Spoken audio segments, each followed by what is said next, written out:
भगवान श्री राम, एक ऐसा नाम जिसके प्रताप से पत्थर भी समुद्र में तैर उठे थे। उनकी गाथा सिर्फ एक कहानी नहीं है, बल्कि ये तो धर्म, त्याग और मर्यादा का एक जीता जागता महाकाव्य है।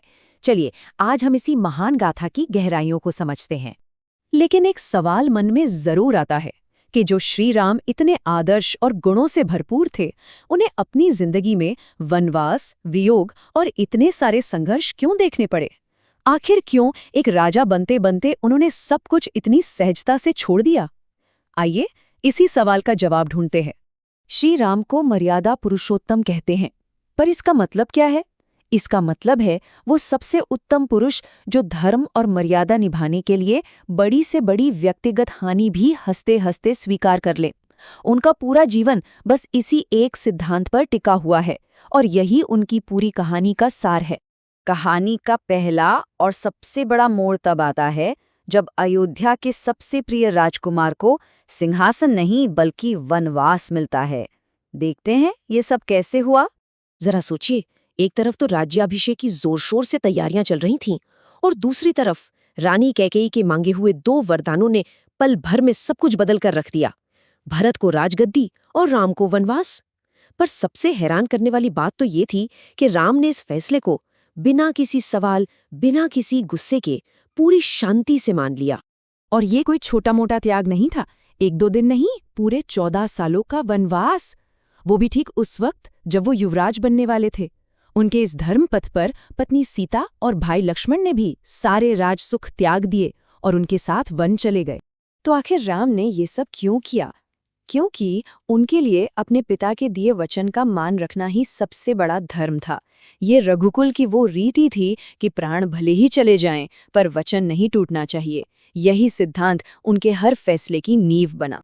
वनवास की मुश्किलें तो थीं ही, पर इसी बीच एक और बहुत बड़ी विपदा आ पड़ी, सीता जी का हरण। और यहीं से शुरू होता है श्री राम के जीवन का सबसे कठिन अध्याय, सीता की खोज। इस सब की शुरुआत हुई एक बहुत बड़े धोखे से। राक्षस मारीच एक खूबसूरत सोने के हिरण का रूप धर कर आया और राम को कुटिया से बहुत दूर ले गया। बस इसी मौके का फायदा उठाकर लंका के राक्षस राजा रावण ने एक साधु का भेष बनाया और माता सीता का हरण कर लिया। सीता जी की खोज का ये सफर बहुत लंबा और मुश्किल था। सबसे पहला सुराग मिला मरणासन्न गिद्धराज जटायु से, जिन्होंने बताया कि रावण सीता को दक्षिण दिशा की ओर ले गया है। इसके बाद उन्होंने वानर राजा सुग्रीव से मित्रता की, जो एक बहुत ही महत्वपूर्ण गठबंधन साबित हुआ। और फिर महाबली हनुमान ने वो कर दिखाया जो असंभव लगता था। उन्होंने एक ही छलांग में विशाल समुद्र पार किया और लंका पहुंचकर सीता जी का पता लगा लिया। अब जब सीता जी का पता चल गया था, तो बारी थी अधर्म को जड़ से मिटाने की और धर्म को फिर से स्थापित करने की। चलिए अब उस महासंग्राम की बात करते हैं।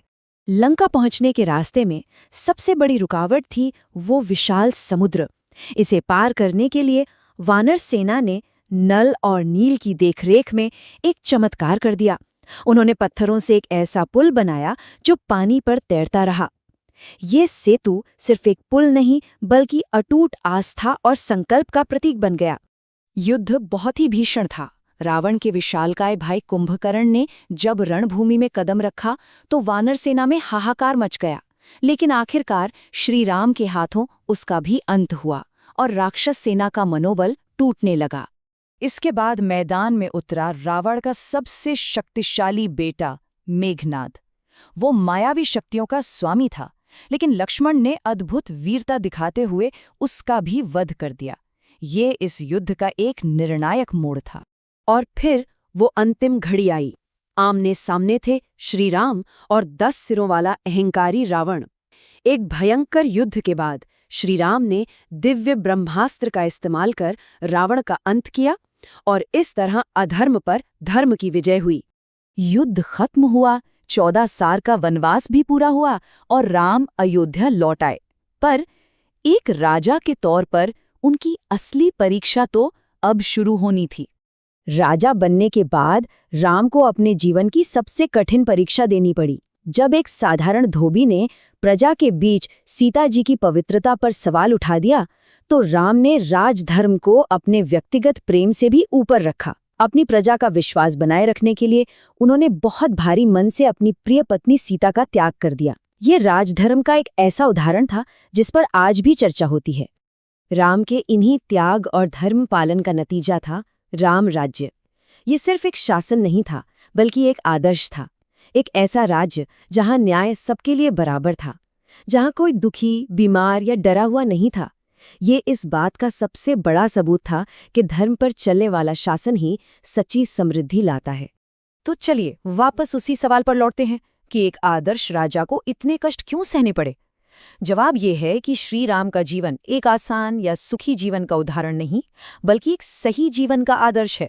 उनकी महानता इसमें नहीं है कि उन्हें कोई दुख नहीं मिला, बल्कि इसमें है कि उन्होंने हर दुख, हर कष्ट के बीच भी मर्यादा और धर्म का रास्ता कभी नहीं छोड़ा।